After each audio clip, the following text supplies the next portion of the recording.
జాతీయవాద జర్నలిజానికి అసలైన వేదిక నేషనలిస్ట్ హబ్ ని సబ్స్క్రైబ్ చేసుకోండి. నోటిఫికేషన్స్ కోసం బెల్ ఐకాన్ పై క్లిక్ చేయండి. నమస్తే.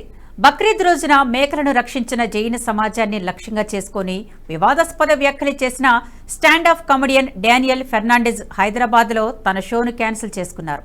Do you know who am I అనే షోను హైదరాబాద్ లో డానియల్ ఫెర్నాండెజ్ నిర్వహించాల్సి ఉండగా బీజేపీ నేత గోషామహల్ ఎమ్మెల్యే రాజాసింగ్ దెబ్బకు రద్దు చేసుకోవాల్సి వచ్చింది.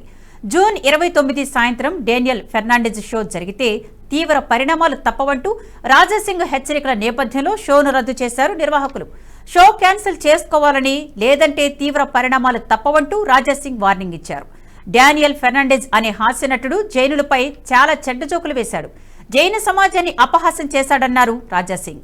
బంజారా హిల్స్ లో షోను రద్దు చేసుకోవాలని, లేదంటే తమ కార్యకర్తలు అక్కడికి వచ్చి మిమ్మల్ని చితగ్గొడతారు.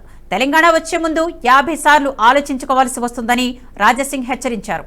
డానియల్ ప్రదర్శనను రద్దు చేయాలని హైదరాబాద్ పోలీసులను అభ్యర్థిస్తూ ఉన్నామని, అతన్ని అడ్డుకుంటే ఇకపై ఎవరూ జైలుల గురించి లేదా హిందూ మతం గురించి జోక్ చేయరని రాజాసింగ్ తన వీడియోలో తెలిపారు.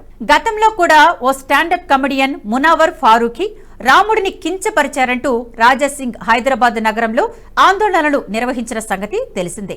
జూన్ 17న డానియల్ ఫెర్నాండెజ్ తన స్టాండప్ షోలో భాగంగా జైనులు మేకలను, గొర్రెలను కాపాడిన విధానంపై వెటకారం చేశాడు.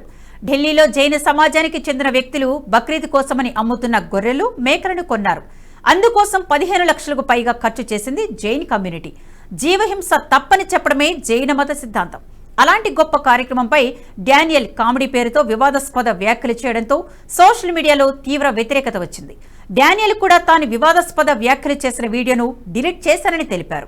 ఎవరి మనోభావాలైనా దెబ్బతిని ఉంటే అందుకు క్షమాపణలని కూడా చెప్పారు. ఇలాంటి పరిస్థితిలో డానియల్ హైదరాబాద్లో షోను నిర్వహిస్తే ఉద్రిక్తతలు తలెత్తే అవకాశం ఉందని భావించిన నిర్వాహకులు షోను రద్దు చేసినట్లు ప్రకటించారు. టికెట్స్ రీఫండ్ చేస్తామని తెలిపారు. తాను క్షమాపణలు చెప్పానని, అయినప్పటికీ కొందరి నుండి తనకు బెదిరింపులు వస్తున్నాయని డానియల్ తెలిపారు. షోను రద్దు చేస్తామని, తన వ్యాఖ్యల కారణంగా ఎవరికైనా ఇబ్బందులు ఎదురై ఉంటే మన్నించాలని డానియల్ వేడుకున్నారు. ఈ వీడియో మీకు నచ్చినట్టయితే లైక్ చేయండి, 10 మందికి షేర్ చేయండి. అలాగే కామెంట్ల రూపంలో మీ అభిప్రాయాలను మాతో పంచుకోండి. Nationalist hub group of channels ను సబ్స్క్రైబ్ చేసుకుని తెలుగునాట జాతీయవాద జర్నలిజాన్ని ప్రోత్సహించండి. ఈ వీడియో కింద ఉన్న బెల్ ఐకాన్ పై క్లిక్ చేయడం మర్చిపోవద్దు.